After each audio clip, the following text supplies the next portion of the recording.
Hello everyone, இந்த வீடியோவில் நம்ம லாங் டேர்ம் கேபிட்டல் கெயின் எப்படி கம்ப்யூட் பண்ணுறது அப்படின்னு நம்ம பார்க்க போகிறோம். இங்கே இதுக்கான ஃபார்மேட் எழுதியிருக்கேன். First we have to write sale consideration, then transfer expenses if any is to be deducted. Transfer expenses அப்படிங்கிறது இந்த அசட்டை சேல் பண்ணுறதுக்காக இன்கர் பண்ணுற expenses. For example brokerage, commission, இந்த மாதிரி அடிஷ்னல் எக்ஸ்பென்சஸ் ஒரு அசட்டை சேல் பண்ணுறதுக்காக நம்ம இன்கர் பண்ண வேண்டியிருக்கோம் இல்லையா, அந்த மாதிரி எக்ஸ்பென்சஸ்லாம் ட்ரான்ஸ்ஃபர் எக்ஸ்பென்சஸ். அதை டிடெக்ட் பண்ணது போக வர்ற வேல்யூ நெட் கன்சிடரேஷன். இதுக்கப்புறம் நம்ம டிடெக்ட் பண்ண வேண்டியது indexed cost of acquisition, indexed cost of improvement. Indexed cost அப்படிங்கிறது காஸ்ட் ஆஃப் அக்விசிஷனை இண்டெக்ஸ் பண்ணுறது.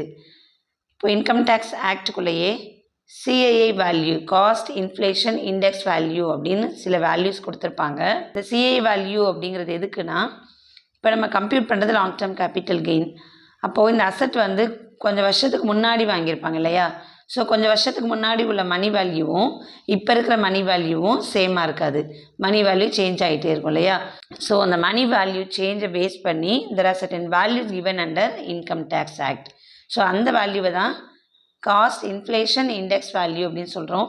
ஸோ அந்த சிஏஏ வேல்யூவை பேஸ் பண்ணி காஸ்ட் ஆஃப் அக்விசிஷனையும் காஸ்ட் ஆஃப் இம்ப்ரூவ்மெண்ட்டையும் இண்டெக்ஸ் பண்ணணும். அதுக்கான ஃபார்முலா இங்கே கொடுத்துருக்குறேன். Indexed cost of acquisition is equal to cost of acquisition into CAA for the year of transfer. Year of transfer அப்படிங்கிறது எந்த இயரில் நம்ம சேல் பண்ணுறோமோ அந்த இயர்க்கான CAA value divided by CAA for the year of acquisition. எந்த இயரில் அந்த அசட் வாங்கியிருக்கோமோ அந்த இயர்க்கான சிஏஇ வேல்யூ. ஸோ இதை கால்குலேட் பண்ணி வர்ற வேல்யூ தான் இண்டெக்ஸ்டு காஸ்ட் ஆஃப் அக்விசிஷன். அதை இங்கே டிடெக்ட் பண்ணணும். Similarly so indexed cost of improvement அப்படிங்கிறது சிமிலர் கால்குலேஷன் தான். Cost of improvement into CAE for the year of transfer divided by CAE for the year of improvement. So இங்கே calculate பண்ணி வர்ற வேல்யூவை தான் இங்கே டிடெக்ட் பண்ணணும். ஸோ இந்த ரெண்டு இண்டெக்ஸ் வேல்யூவை டிடெக்ட் பண்ணதுக்கப்புறம் வர்ற வேல்யூ பாசிட்டிவ் ஃபிகராக இருந்துச்சு அப்படின்னா லாங் டேர்ம் கேபிட்டல் கெயின், அதுவே நெகட்டிவாக இருந்துச்சு அப்படின்னா long term capital loss. Then exemption under section 54B, 54 and other related sections are to be deducted. இந்த எக்ஸம்ஷன்ஸ்லாம் வந்து எதுக்குன்னா, நியூ அசட் வாங்கியிருப்பாங்க இல்லையா, அதுக்கான எக்ஸம்ஷன். இதை நம்ம லேட்டர் வீடியோவில் பார்க்க போகிறோம்.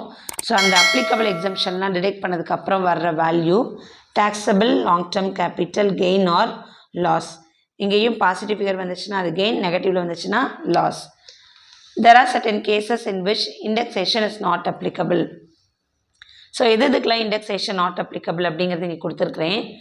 Bonds or debentures, shares or debentures of an Indian company acquired by convertible foreign exchanges, equity shares in a company or unit of equity oriented mutual fund, unit of a business trust referred to in section 112A. Then depreciable asset other than assets of a power generating unit eligible for depreciation on straight line basis. இந்த அசட்ஸ்க்கெல்லாம் indexation not applicable. அப்போ இது இங்கே mention ஆகியிருக்கிற assets தவிர வேறு எந்த asset sale பண்ணாலும் அதுக்கு indexation applicable.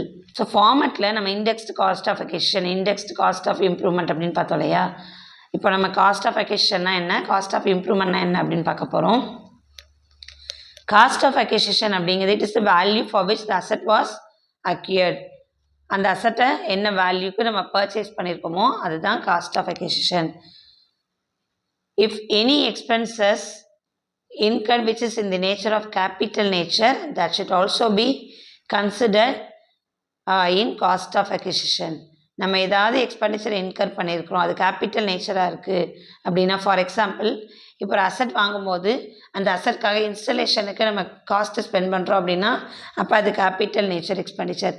So அந்த மாதிரி இன்கர் ஆகிருக்கிற எக்ஸ்பென்சஸையும் காஸ்ட் ஆஃப் அக்விசிஷன் அப்படிங்கிறதுக்குள்ள இன்க்ளூட் பண்ணிக்கலாம். Similarly interest on money borrowed for purchase of a property, ஒரு அசட்டை பர்ச்சேஸ் பண்ணுறதுக்காக நம்ம மணி பாரோ பண்ணியிருப்போம் இல்லையா, அதுக்கான interest. That should also be included with the cost of acquisition. Cost of improvement, cost of improvement அப்படிங்கிறது இந்த அசட்டோட வேல்யூவை இன்க்ரீஸ் பண்ணுறதுக்காக இன்கர் பண்ணியிருக்கிற எக்ஸ்பென்சஸ் தான் cost of improvement. So it is a cost incur to increase the value of asset. இப்போ அந்த improvement காஸ்ட்டே April 1, 2001க்கு முன்னாடி in her ஆயிருந்துச்சு அப்படின்னா அதை நம்ம இந்த காஸ்ட் ஆஃப் இம்ப்ரூவ்மெண்ட் அப்படிங்கிறதுக்கு எடுத்துக்கவே கூடாது. that should be ignored. நம்ம ஃபார்மேட்டில் பார்த்தோம் இல்லையா, indexed cost of acquisition, indexed cost of improvement அப்படிங்கிறது இந்த சிஏஏ வேல்யூவை பேஸ் பண்ணியிருக்கோம் அப்படின்னு. ஸோ அந்த சிஏஏ வேல்யூ நீங்கள் ரெஃபர் பண்ணீங்க அப்படின்னா 2001 to 2லேருந்து எவ்ரி ஃபினான்ஷியல் இயருக்கு கொடுத்துருப்பாங்க. இப்போ கரண்ட் ப்ரீவியஸ் இயர் 24 to 25 364. இப்போ இதுக்கான ப்ராப்ளம் பார்க்கலாம். A&Co, a partnership firm, sells commercial building on May 10, 2024 for rupees 20,47,500. From the data given below, find out the income under the head capital gain for the assessment year 25 to 26. Cost of plot of land acquired in 2004 to 5, 50,000. Cost of construction incurred in 2005 to 6, 1,70,000. Cost of additional construction incurred in 9 to 10, 20,000. Expenditure on transfer 2,500. இப்போ capital gain compute பண்ணுறதுக்கான format இங்கே நான் எழுதியிருக்கிறேன். So இந்த format படி first we have to write sale consideration. இங்கே sale consideration அப்படிங்கிறது இந்த கொஸ்டின் எங்கே கொடுத்துருந்தாங்க, 20,47,500. ஸோ அந்த வேல்யூவை நம்ம எழுதிக்கலாம். 20,47,500. ஸோ இந்த ஃபார்மட் படி ட்ரான்ஸ்ஃபர் எக்ஸ்பென்சஸை நம்ம டிடெக்ட் பண்ணணும். ட்ரான்ஸ்ஃபர் எக்ஸ்பென்ஸ் அப்படிங்கிறது 2,500. So that should be detected.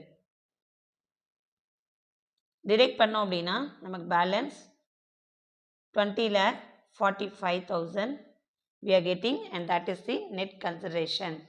Next நம்ம டிடெக்ட் பண்ண வேண்டியது இண்டெக்ஸ்டு காஸ்ட் ஆஃப் அக்விசிஷன்.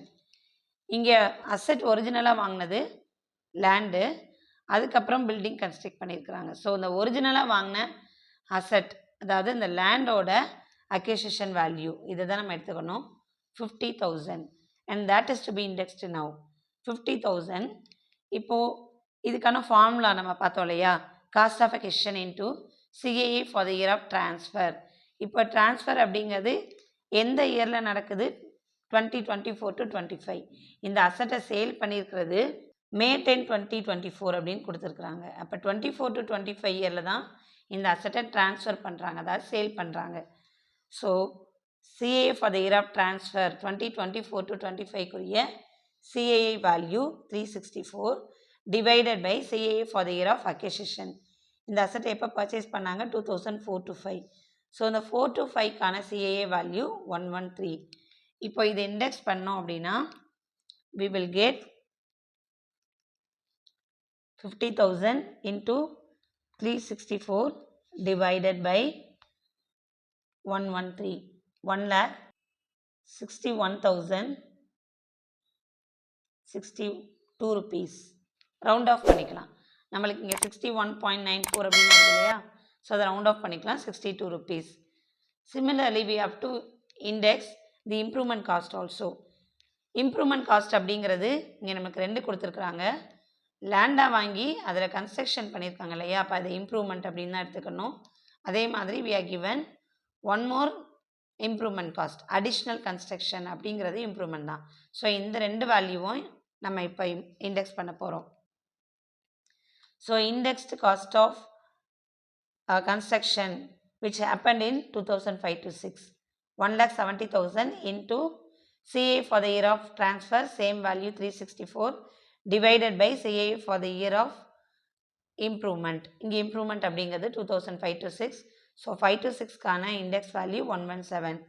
இப்போ இதை இண்டெக்ஸ் பண்ணிங்க அப்படின்னா 1,70,000 into 364 divided by 117.